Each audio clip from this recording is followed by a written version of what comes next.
என் அன்புக்குரியவர்களே, நம்முடைய ஆண்டவரும் இரட்சகருமாகிய இயேசு கிறிஸ்துவின் நாமத்தில் உங்களை அன்போடு கூட வாழ்த்துகின்றேன். இந்த மாதம் கர்த்தருக்கு காத்திருக்கிற மாதம், அவருடைய வழிகளை கைக்கொள்ளுகிற மாதம், கர்த்தரால் உயர்த்தப்படுகிற மாதம். இன்றைக்கும் தேவன் தன்னுடைய பிள்ளைகளை எப்படி உயர்த்துகிறார் என்று அறிந்து கொள்ள ஒரு வேத வசனத்தை வாசிக்க விரும்புகிறேன்.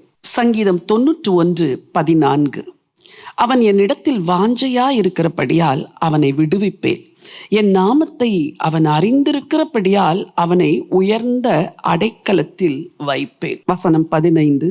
அவன் என்னை நோக்கி கூப்பிடுவான், நான் அவனுக்கு மறு உத்தரவு அருளி செய்வேன். ஆபத்தில் நானே அவனோடு இருந்து அவனை தப்புவித்து அவனை கனப்படுத்துவேன். இந்த வசனங்களில் 3 காரியங்கள் சொல்லப்பட்டிருக்குது. ஒன்று, அவன் என்னிடத்தில் வாஞ்சையா இருக்கிறபடியால் நான் அவனை விடுவிப்பேன்.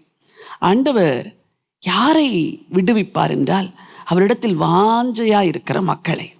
நான் பல தெய்வ மனுஷர்களோடும் மனுஷிகளோடும் கர்த்தரால் உயர்த்தப்பட்ட தேவதாசர்களோடும் பழகுகிற வாய்ப்பினை ஆண்டவர் பலமுறை எனக்கு தந்திருக்கிறார்.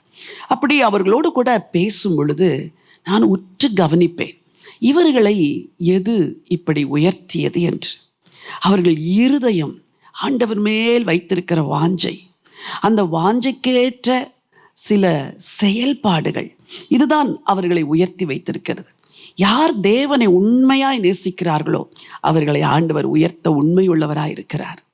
அந்த வசனத்தின் பின்பகுதி சொல்லுகிறது, என் நாமத்தை அவன் அறிந்திருக்கிறபடியால் அவனை உயர்ந்த அடைக்கலத்தில் வைப்பேன். அது என்ன? அவருடைய நாமத்தை அறிந்திருக்கிறபடியால் என்றால், அவருடைய நாமம் எவ்வளவு வல்லமை உள்ளது, எவ்வளவு பரிசுத்தம் உள்ளது, அவர் எவ்வளவு நேசிக்கிறார், அவர் எவ்வளவு உண்மை உள்ளவர் என்று ஆண்டவரை குறித்து அறிகிற அறிவு. இந்த அறிவு என்ன செய்யும்? இருதயத்திற்குள் விசுவாசத்தை கொண்டு வரும். எத்தனையோ எளிய ஜனங்களை ஆண்டவர் உயர்த்தி வைக்கும் பொழுது, இந்த எளிய ஜனங்கள் இப்படி உயர்த்தப்படுவதற்கு என்ன காரணம் என்று பார்த்தால், அவர்கள் ஆண்டவரை குறித்து நன்றாய் அறிந்திருப்பார்கள். சொல்லுவார்கள், நான் ஆராதிக்கிற என் தேவன் ஜீவனுள்ள தேவன், நான் எப்படி போய் ஜீவனற்ற தெய்வத்தை வணங்குவது என்று வைராக்கியமாய் பேசுகிறதை கேட்கும் பொழுது எனக்கே ஆச்சரியமாயிருக்கும். இந்த அறிவு இவர்களுக்குள் எப்படி வந்தது? இந்த ஆண்டவரை அறிகிற அறிவுதான் அநேகரை தேவன் உயர்த்துவதற்கு ஒரு வாய்க்காலாய் இருக்கிறது. 3வதாக, அவன் என்னை நோக்கி கூப்பிடுவான் என்று சொல்லியிருக்கிறார்.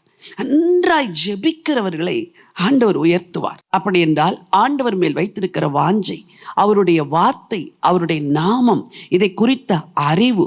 3வதாக ஆண்டவரிடத்தில் செய்கிற ஜெபம். இது எல்லாமே என்ன செய்யுமா? தேவ பிரசன்னத்தை அவர்கள் வாழ்க்கையில தக்க வைத்துக் கொள்ளும். நன்றாய் உயர்த்தப்பட்ட தேவ மனுஷர்கள் எல்லாம் பாருங்கள், அவர்கள் மேல் ஒரு தேவ பிரசன்னம் இருக்கும். அவர்கள் கூடுகையிலேயே தெய்வீக பிரசன்னம் இருக்கும். நான் ஒரு சில கூடுகைகளில் கண்களை மூடி ஜெபித்துக் கொண்டிருக்கும் பொழுதே அந்த செய்தியை கொடுப்பதற்கு தேவ மனிதர்கள் உள்ளே வரும் பொழுது வருகிற பிரசன்னத்தை நான் உணர்ந்திருக்கிறேன். கண்களை திறந்து பார்ப்பேன், அவர்கள் ஏறி மேடைக்கு செல்வார்கள். அப்படியெல்லாம் தேவனோடு நடக்கிற பிள்ளைகளை தேவன் உயர்த்தாதிருப்பது எப்படி? உங்களுக்கு ஆண்டவர் மேல் வாஞ்சை பெருக வேண்டும். அவருடைய நாமத்தையும் அவருடைய வார்த்தையும் அறிந்து கொள்ளுங்கள். எல்லாவற்றுக்கும் மேல் அவரை நோக்கி கூப்பிடுங்கள். ஜெபிக்கிற உன்னை உயர்த்தாமல் இருக்க மாட்டார் மகனே. வாஞ்சையோடு இருக்கிற உன்னை உயர்த்தாது இருக்க மாட்டார் மகளே. அவரை அறிந்து கொள்ளுங்கள், நிச்சயமாய் உயர்த்துவார், தப்புவித்து கனப்படுத்துவார். பரிசுத்தமுள்ள ஆண்டவரே, உன்னதமான தேவனே, எங்களை உயர்த்துவேன் என்று சொல்லியிருக்கிறீர். உம்முடைய வழிகளை நாங்கள் கற்றுக்கொள்ள வேண்டும் என்று எங்களுக்கு போதிக்கிறதற்காக ஸ்தோத்திரம்ப்பா. இன்னைக்கும் கற்றுக் கொடுத்தீங்க. உங்கள் மேலே வாஞ்சையா இருக்கணும்னு சொல்லி கொடுத்தீங்க. உங்களை அறிந்து கொள்ளணும்னு சொல்லி கொடுத்தீங்கப்பா.